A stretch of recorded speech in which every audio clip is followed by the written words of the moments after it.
మీకు చివరిగా ప్రభుత్వ ఉద్యోగాల గురించి మీరు 2 లక్షల ఉద్యోగాలు ఇస్తా అని చెప్పాను. సంతోషం. ఇంతకుముందు ఏదో ఉద్యోగాలు ఇవ్వనట్టే ఇంతకుముందు మాట్లాడారు. అధ్యక్ష, నేను మొత్తం కూడా డీటెయిల్స్ ఏ డిపార్ట్మెంట్లో ఏ ఉద్యోగమో చెప్తావా, కానీ ఏ ఉద్యోగాలు ఎన్ని వచ్చినా చెప్తాం. 1,60,000 ఉద్యోగాలు 1,60,000 ఉద్యోగాలు 10 సంవత్సరంలో ప్రభుత్వంలో కానీ ప్రభుత్వ సంస్థల్లో కానీ సింగరేణి కావచ్చు, జెన్కో కావచ్చు, ట్రాన్స్కో కావచ్చు, ఒక 10 సంస్థలు రిక్రూట్ చేసిన ఒక పబ్లిక్ సర్వీస్ కమిషనే కాదు. చాలా మందికి తెలియదు ఎన్ని సంస్థలు చేస్తే అని. 10 సంస్థల్లో అధ్యక్ష నాకు టైం ఇచ్చిందే 10 నిమిషాలు ఇచ్చింది అధ్యక్ష, హాఫ్ అన్ అవర్ ఇవాళ నాకు. అధ్యక్ష, ఇవాళ ఉద్యోగాలు ఇస్తే నిన్నగాక మొన్న కొన్ని 2 ఉద్యోగాలు వచ్చినాయి అధ్యక్ష. 2 లక్షల ఉద్యోగాలు ఇస్తామని చెప్పారు. సంతోషం.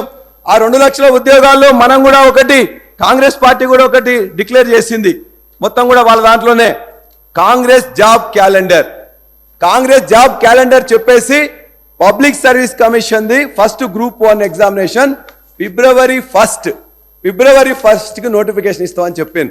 మేము చెప్పలే అధ్యక్ష, మీకు గుర్తు చేస్తా ఉన్నాం. ఫిబ్రవరి 1 8 రోజులు అయింది కాబట్టి మిమ్మల్ని అది గుర్తు చేస్తూ మేము ఒకటే చెప్తున్నాం. ఉద్యోగాలు 1,60,000 ఉద్యోగాలు ఇచ్చినాం. 10 సంస్థల ద్వారా రిక్రూట్మెంట్ చేసినాం. ఒక పబ్లిక్ సర్వీస్ కమిషన్ లో దగ్గర పేపర్ లీక్ అయితే వాళ్ళ మీద చర్యలు తీసుకున్నాం. ఇవాళ మీరు పబ్లిక్ సర్వీస్ కమిషన్ రిక్రూట్మెంట్ వాళ్ళందరినీ కూడా తీసేశారు. ఎవరిని వేసినాక ఎవరిని వేసింది? ఇవాళ ఒక రాజకీయ సంబంధం లేని వేస్తా అన్నారు. రాజకీయ నాయకుల్ని కూడా వేశారు. ఈ తెలంగాణకి సంబంధం లేని వాళ్ళని కూడా ఆంధ్ర వ్యక్తిని కూడా అందులో వేశారు. ఇలా 95% గవర్నమెంట్ ఉద్యోగాలు తీసుకొచ్చింది గత ప్రభుత్వం. ఇవాళ కేసీఆర్ గారి నాయకత్వంలో పార్లమెంట్ లో ఒప్పందం చేసిన తర్వాత ప్రైమ్ మినిస్టర్ మన యొక్క ప్రెసిడెంట్ గారి ద్వారా అసెంట్ తీసుకొని ఇలా 95% ఉద్యోగాలు ఈ ప్రాంతంలో గవర్నమెంట్ లో వచ్చేటి మొత్తం కూడా ఇలా ఇక్కడికే వస్తున్నాయి. అంతేకాదు గౌరవ ముఖ్యమంత్రి గారు మొన్న మాట్లాడుతూ 2 ఉద్యోగాల సందర్భంగా నర్సెస్ ఉద్యోగాలు ఇచ్చారు. నర్సెస్ ఉద్యోగాలు ఎప్పుడు నోటిఫికేషన్ వచ్చింది అధ్యక్ష? 30వ తారీఖు డిసెంబర్ 2023. ఎగ్జామ్ ఎప్పుడైంది అధ్యక్ష? 8వ నెల 2వ తారీఖు అయింది. మొన్న ఎలక్షన్ కమిషన్ ఇవన్నీ నిధులు ఇవన్నీ ఉన్నాయి కాబట్టి మొన్న ఇచ్చారు. సంతోషం. ఈ యొక్క ప్రక్రియ అనేది కొనసాగుతుంటది. ఒక ప్రభుత్వంలో ఇచ్చినా ఇంకో ప్రభుత్వంలో వస్తుంది. ముఖ్యమంత్రి గారు పోయి అక్కడ పోయి ఏం మాట్లాడిన అధ్యక్ష? వారు ఖచ్చితంగా అక్కడ కానీ ఇంకో దగ్గర 400 సంబంధించిన సింగరేణి దగ్గరకు వచ్చినప్పుడు కూడా ముఖ్యమంత్రి హోదాలో ఉన్నవారు వాళ్ళందరూ కూడా ఖచ్చితంగా నేర్పాలి. ఇవాళ మీరు 30-35 సంవత్సరాలు ఉద్యోగాలు ఉండబోతున్నారు కాబట్టి ఏ విధంగా చేయాలని చెప్పాలి. కానీ గత ప్రభుత్వాన్ని గత నాయకులను ఇష్టం వచ్చినట్టు తిట్టి వాళ్ళందరినీ చేసినట్లయితే ఉద్యోగ నోటిఫికేషన్ ఇచ్చి ఎగ్జామినేషన్ కండక్ట్ చేసి చివరి పత్రం ఇస్తున్నప్పుడు మొత్తం వండిన తర్వాత తీసుకుపోయి గంట కలిపినట్టుంది అధ్యక్ష.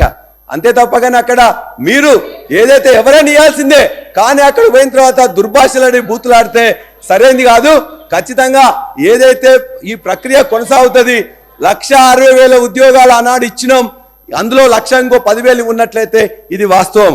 కాబట్టి అందులో మీరు ఇంకోటి మెన్షన్ చేసిండ్రు, యువ వికాసంలో 5 లక్షల విద్యా భరోసా ఇస్తాను, నిరుద్యోగ భృతి కూడా ఇస్తామని. కానీ ఇదే నిరుద్యోగ భృతి గురించి లాస్ట్ అసెంబ్లీలో మాట్లాడినప్పుడు గౌరవ పెద్దలు బట్టి విక్రమార్క అన్నారు, నేను ఎక్కడన్నానని చెప్పేసి అన్నారు. మీకు నేను చూపిస్తాను.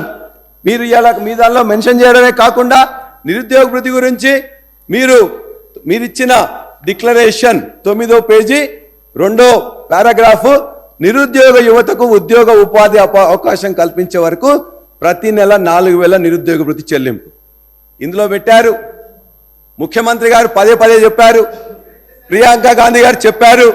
మీరు చెప్పిన దానే మేము అడుగుతున్నాం. మీరు దీన్ని మేము చెప్పలేదు అనలేదని బట్టి విక్రమార్క అన్నారు కాబట్టి మీరు ఇందులో చెప్పిన దాన్ని ఖచ్చితంగా ఇవాళ ముఖ్యమంత్రి గారే చెప్పారు.